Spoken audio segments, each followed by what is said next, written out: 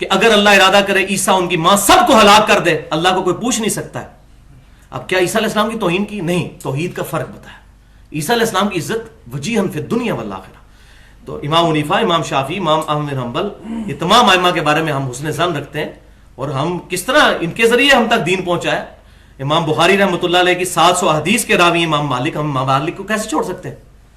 تو لیکن ان کے ناموں کے ساتھ جو چیزیں منسوب کی گئیں وہ تو خود آگے لتر مارے، آگے جوتیاں مارے لوگوں کو کہ تم نے ہمیں نبی صلی اللہ علیہ وسلم کے مقابلے پر کھڑا کر دیا، والعیاذ باللہ تعالی۔ تو تابعی نے پوچھا کہ بتائیے ابو ہریرہ، جب ہم امام کے پیچھے ہوتے ہیں تب بھی؟ تو انہوں نے کہا ہاں، امام کے پیچھے بھی اقرا بہا فی نفسک، اپنے جی میں آہستہ آہستہ تلاوت کیا کرو سورۃ الفاتحہ کی۔ یہ کہتے ہیں دیکھو، انہوں نے کہا دل میں کرو، الفاظ پہ نہیں غور کرتے، اقرا کہا، دل میں مراد آہستہ آواز سے پڑھنا، جیسے ہم کہتے ہیں کہ زور اثر دل میں پڑھی جاتی ہے، اقرا ہے لفظ، پڑھو آہستہ آہستہ ساتھ ساتھ پڑھو۔ یہ امام ابو ہریرہ کا فتویٰ ہے رضی اللہ تعالیٰ عنہ، جو صحابی بھی ہیں۔ آہستہ آہستہ پڑھتے چلے جاؤ، دل میں آہستہ آہستہ پڑھو، امام کے ساتھ ساتھ پڑھو تم بھی، امام کے بھی۔ انہوں نے کہا جاری میں پڑھو، سری میں پڑھو، اس میں نہ پڑھو، اس میں نہ پڑھو۔ انہوں نے مطلقاً کہا کہ امام کے پیچھے پڑھتے جاؤ آہستہ آہستہ دل میں۔ اچھا،